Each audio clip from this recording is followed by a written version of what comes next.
Hello dear students, good morning, नमस्कार, राधे राधे। स्वागत है आप सबका एक बार फिर डीपीएस की ऑनलाइन क्लास में। जैसा बेटा आप सबको पता है, मैं हमेशा आपको एनवायरनमेंट की क्लास लेकर के आता हूं, उसी प्रकार एक बार फिर आज आपकी क्लास लेकर के आ गया हूं।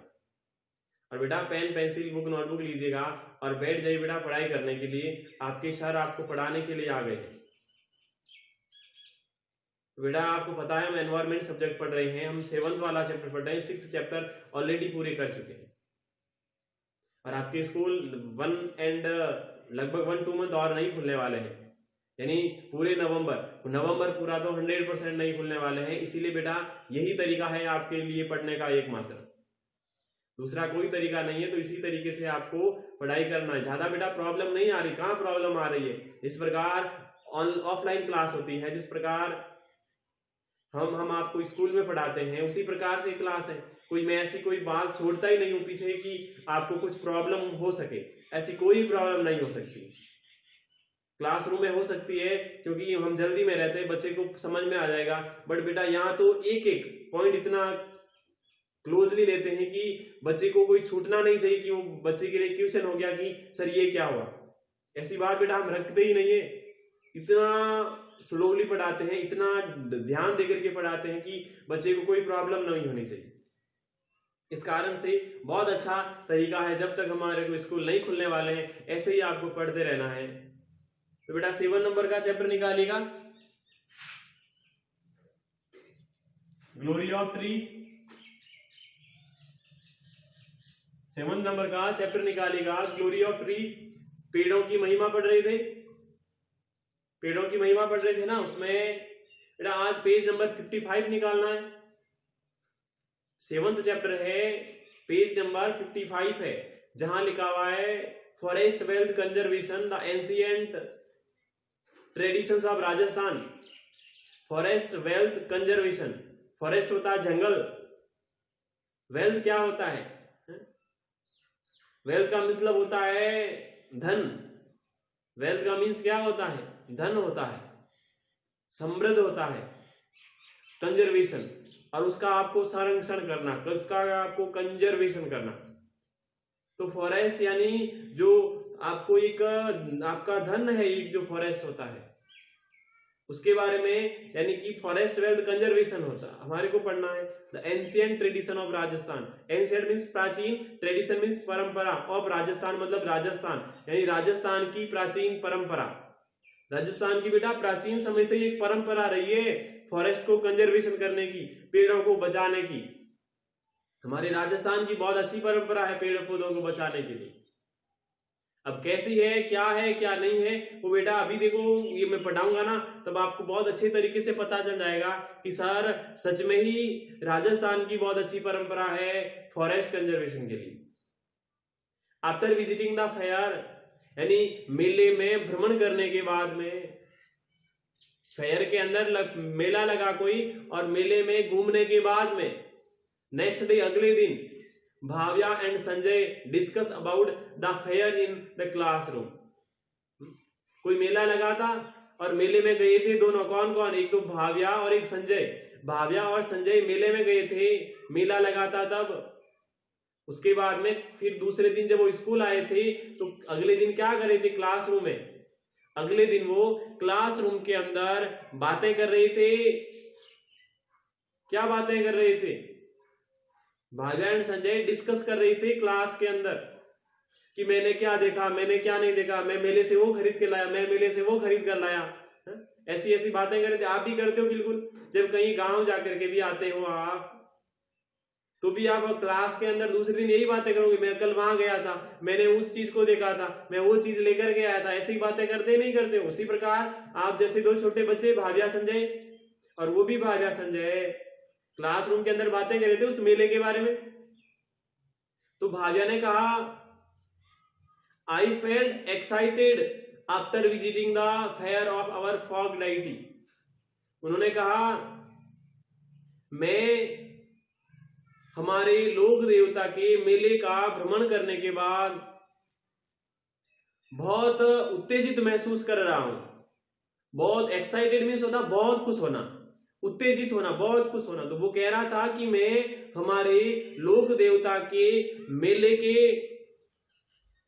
भ्रमण करने के बाद में बहुत ही खुशी महसूस कर रहा हूं। लोक देवता क्या होता बेटा, जैसे हमारे होता है ना ये रामदेव जी वगैरह, पाबू जी, रामदेव जी, पाबू जी, तेजा जी, हड़बू जी, बहुत सारे है ना, इनको बेटा लोक देवता कहते हैं। तो फिर वो कह रहा है ऐसा कि मैं हमारे लोक देवता के मेले के भ्रमण करने के बाद बहुत ही खुशी महसूस कर रहा हूं। I saw a big pasture land and oran near the fair compound. उन्होंने कहा मैंने क्या देखा, उनका मैंने जो मेले का परिसर था, जहां मेला लगा था, जहां मेला लगा था उसके पास में एक बड़ी चारागाह भूमि और ओरण।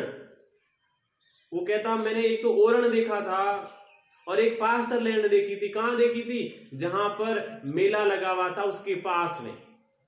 मैंने सब बताया पास्चर लैंड क्या होता है, ऐसी भूमि बेटा जहां पर जानवरों के लिए चरने के लिए होती है। वह भूमि जो जानवरों के लिए चरने के लिए होती है, वहां पर न तो कोई खेती कर सकता है और न ही वहां पर कोई पेड़ पौधे काट सकता है।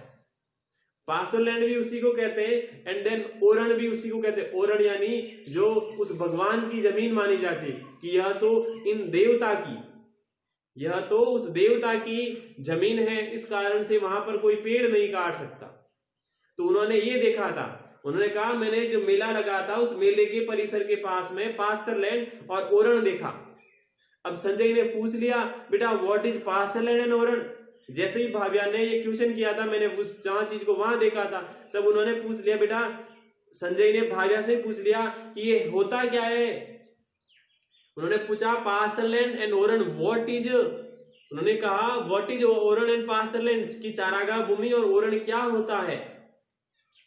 फिर भाव्या ने आंसर दिया I have seen many trees buses and uncultivated land. उन्होंने कहा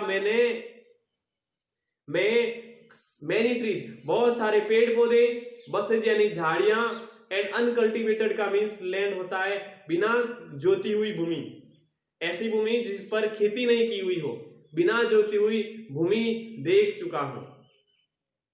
उन्होंने क्या कहा कि मैं कई पेड़ पौधे, झाड़ियां और बिना जोती हुई जमीन वहां देख चुका हूं।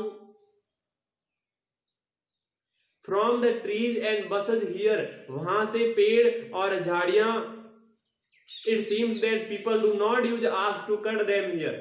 From the trees and bushes here यानी वहां की पेड़ों और झाड़ियों से देख करके ऐसा लगता है, उस ओरण में पेड़ पौधे और झाड़ियों को देख करके ऐसा लगता है कि people do not ax to cut them here, कि यहाँ उनको काटने के लिए लोग कुल्हाड़ी का उपयोग नहीं करते हैं।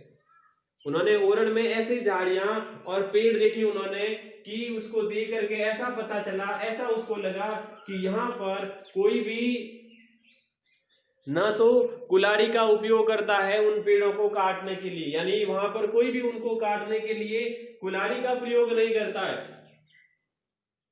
तब संजय ने कहा how did you get all this information. उन्होंने कहा कि यह सारी सूचना आपको कैसे प्राप्त हो गई। अब 5th क्लास में पढ़ रहे हैं 2 बच्चे, और अगर आप 5th क्लास में, आप भी 5th क्लास में हो, अगर आप ऐसे कहीं मेले में जाते हो, अभी नवरात्रि वगैरह चल रही है तो जरूर 1-2 कल परसों में आप गए होंगे। अभी नवरात्रि चल रही है तो हो सकता है कल परसों में आप कहीं मेले में गए होंगे। मेला तो नहीं ज्यादा भरता, बट वहां भगवान जी के तो गए थे ना। तो उन्होंने कहा ये बेटा जानकारी, ये सूचना तेरे को कैसे प्राप्त हुई, किसने बताया? तू तो अभी छोटा सा बच्चा, तेरे को थोड़ी पता है ऐसा कि पास्चर लैंड होती है, ओरण होती है, तेरे को बताया किसने? ऐसा उन्होंने पूछ लिया। तब भाव्या ने कहा इन माई विलेज, मेरे गांव में people do not cut would, मेरे गांव में लोग लकड़ी नहीं काटते हैं। From this type of land, किस प्रकार की जमीन से। उन्होंने कहा मेरे गांव में लोग इस प्रकार की जमीन से लकड़ियां नहीं काटते हैं। उसके गांव में भी लोक देवता का कोई ओरण होगा और वहां पर भी नहीं काटते हैं। तो उन्होंने कहा कि मेरे गांव में भी एक ऐसी जमीन जो है, उस जमीन पर लोग लकड़ियां नहीं काटते हैं।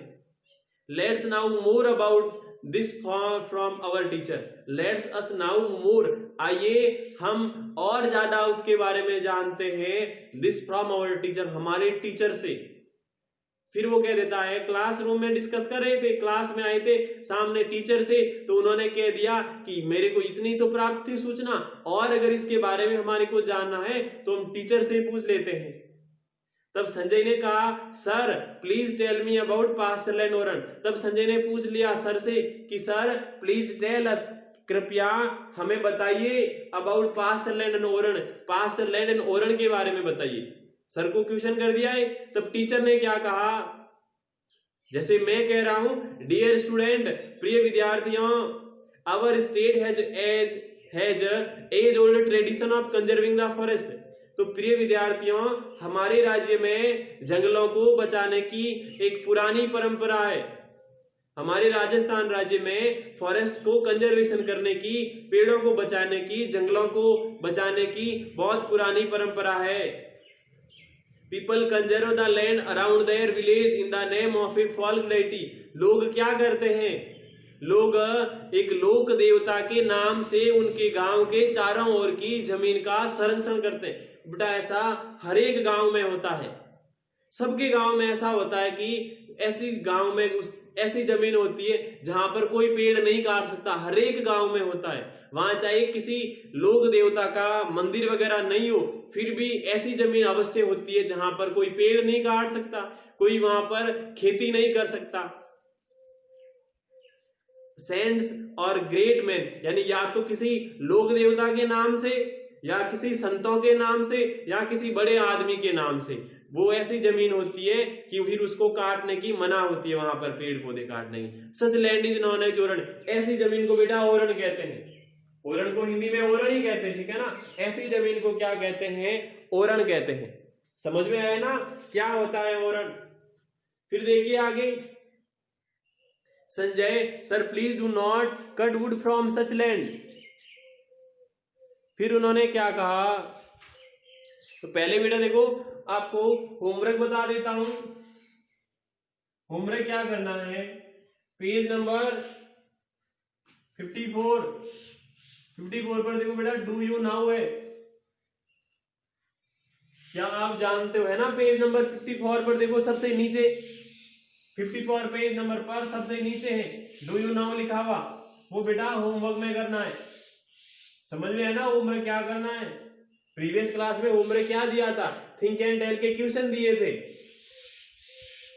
जो पहले वाली क्लास थी उसमें होमवर्क डू यू नाउ नहीं दिया था, क्या दिया था, तो थिंक एंड टेल वाले 4 क्वेश्चन के आंसर करने थे। इसीलिए आज बेटा डू यू नाउ दे रहा हूं, ठीक है ना। समझ आया। हम क्या पढ़ रहे थे, हम फॉरेस्ट कंजर्वेशन पढ़ रहे थे, जो हमारे राजस्थान की प्राचीन परंपरा है उसके बारे में पढ़ रहे थे। इसमें मैंने आपको बताया ओरण क्या होता है और पास्चर लैंड क्या होता है, ये बताया मैंने। आगे और क्या पूछा संजय ने कि sir please do not cut wood from such land, कि सर लोग क्या ऐसी जमीन से लकड़ी नहीं काटते क्या। अब फिर टीचर ने आगे क्या कहा, यस जो भी टीचर ने कहा वो बेटा कल कहेंगे, ठीक है ना। जो भी अब मेरे को कहना है आगे वो मैं कल कहूंगा। संजय ने पूछा है कि सर क्या ऐसी जगह ऐसी जमीन से लोग लकड़ियां नहीं काटते क्या, तो हाँ नहीं काटते हैं, बट इसके बाद का सारा बेटा कल की क्लास में पढ़ेंगे।